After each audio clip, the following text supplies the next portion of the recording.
Today is July 1st, 2019. It is the day of Yoshi's birth. Jessica, describe to me in vivid detail your last contraction. What? Oh, it is cruel what women have to go through. Women suffer tremendously.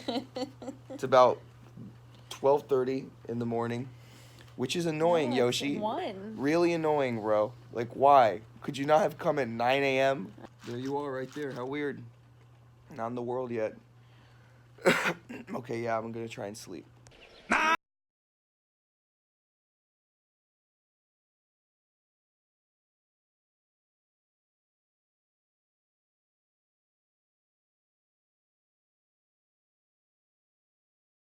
guys know it's real. This is not CGI, that's a real baby. Look at that. Look at my baby.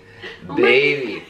Up close and personal with a baby Yoshi. What's up? What's up, YouTube? How you guys doing? I hope you're all having an amazing day. This is Lucas, wife, and Yoshi. Back again with another video. This is the first video that Yoshi has ever appeared in. Say what's up, bro. You're internet famous now. My boy is actually 8 weeks old today. This is also the first video that wife has appeared in a long time. In a while, yeah. How does it feel, wife? It feels pretty good. The people want to see you. I have to give the people what they want. If you guys have been following me or Jessica on Instagram, you've probably already seen pictures and updates. I actually have a highlight on my Instagram of my story from when we were at the hospital. So if you want to see that, go check out my Instagram. So yeah, why don't we start at the very beginning, Jessica? You go ahead. You tell it better than I do. I think you tell. Well, I think you guys are about to see the most husband and wife thing ever, where like no matter how much she tries to tell the story and be like, no, then she's gonna come be like, you forgot this detail. Let me start at the beginning, because he wasn't even there in the beginning. How far back are we going? Well, I mean, not that far back. In 1993. So he works all day Sundays. And it was like 10 o'clock in the morning, and I felt like a little bit of a contraction, but I was like, that's one of those Braxton Hicks contractions. I'm not gonna worry about it. Basically a fake contraction. Practice. It's not fake. You feel it. Okay, got you. Then I started feeling them like, you know, every few hours, but I was like, it doesn't really hurt that bad, whatever. And I refused to be that person that goes to the hospital and they send you home like, apparently that's a real you're that's not a real really thing. in labor. And so now it's like 7 o'clock and I've been feeling them for a while. And now they're like 10 minutes apart, 7 minutes apart, and I'm texting my sister, and she's like, "You need to go to the hospital." And I was like, "No, I still don't think that they're the real thing. Like they don't hurt that bad." Okay, so when I came home from work and this girl was like, "I think I'm feeling contractions," I was like, "I think you should get in the car right now." But sure enough, she was able to convince me. Right now, it's not that big of a deal. Yeah. I don't think it's real. So we hung around for a while. That was around 7:30 at night. Yeah, around 7:30. And we didn't go to the hospital until like 11:30 at night. Well, they say you can't like walk, you can't talk through contractions. Yes, apparently, listen, my only frame of reference for any of this stuff was the movies. We've all seen TV shows where a woman gets a contraction and she's like, ah, and like falls over and her water breaks. So I was like, okay. So none of that's they happening right hurt, now. but they weren't like debilitating. We were just hanging out at the house, relaxing, and then by the time it was like 10 o'clock, we were gonna go to bed because we're losers and we go to bed normally around 10. And she couldn't sleep. Yeah, and now they were like, what, 3 or 4 minutes apart? Which is way too close together. You're supposed to go when you're 5 minutes apart? Yes, and she still was like, no, I don't wanna go to the hospital, so she called her doctor. Yes, and she was like, yeah, you should probably come in. That sounds like pretty legit. And now it's like 11:30, right? No. It was 11:15, Yoshi said. All right, before we get to the part where we actually go to the hospital, this is my favorite part of the story. We have a friend who's sponsored by Adidas, and they reached out to us, and they said, hey, I have a gift card to Adidas that you guys can spend on whatever you want. You guys want new shoes. And this was like 11 o'clock at night. She's having contractions. We want to go to the hospital. And I was like, Jess, this friend reached out. We can both get a pair of shoes. Do you want to get a pair of shoes? And she's having contractions that are like 3 to 4 minutes apart. She's like, yes, I really do. And I was like, okay, so do I. So we start looking through shoes online. And we're picking shoes while she's having contractions. And there's literally a point where I'm scrolling through and I'm like, which ones do you like? And she's like, the white ones, scroll down. Yeah, so these are the shoes she got, and I actually really like them. But anyway, that's just to prove it's a real story. We get to the hospital, it's almost midnight probably, right? We fill out the paperwork that's like, yeah, I'm going into labor paperwork. Which, why do they make you fill out paperwork while you're in labor? I just don't get that. But anyway. You fill it out after? We fill it out, we go in there, we're chilling, and then the doctor comes in and they're like, okay, you are 4 centimeters dilated and you're 100% effaced. What does that mean? Nobody actually knows. Doctors are just making that stuff up as they go. It was like one of those things, like she examined me and then her face all of a sudden was like, yeah, she was like, okay, let's get you to a room. Right, she was like, well, you're in early labor, you know? So we're chilling, And Jessica's like, I want an epidural. Which, man, I honestly feel like these terms need to be defined. People just assume you know this stuff. And I remember by the time we got to the hospital, I was like, what exactly is an epidural again? But it was so late, I was like, now I'm scared to ask because I'll look like an idiot. My wife's going into labor. I'm like, what, babe, what, are they gonna give you like a pill? So, an epidural, it's basically a gigantic needle they put in your spine. Yeah, honestly, this was the worst part of labor. Oh gosh. It's terrifying. She had to like round her back while he puts the needle in her lower back and her spine. But the magic of modern technology and medicine, she didn't feel, I mean, from her waist down, yeah, just limp, like, dude, just a limp. Highly recommend. I mean, okay. Limp noodle. From that point on, things were pretty chill. So now it's around midnight. They say, listen, this is gonna be a little while. She got the epidural, everything looks great. And they're like, you can chill. There's a bed right by her bed. There's a couch, a pull-out couch. They're like, open that thing up if you want, lay down, relax.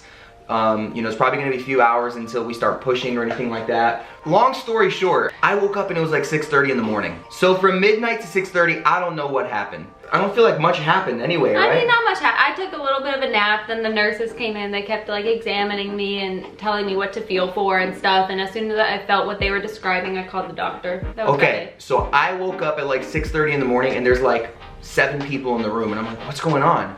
They're like, okay, we're gonna start pushing soon, and I'm like, what? What happened last night?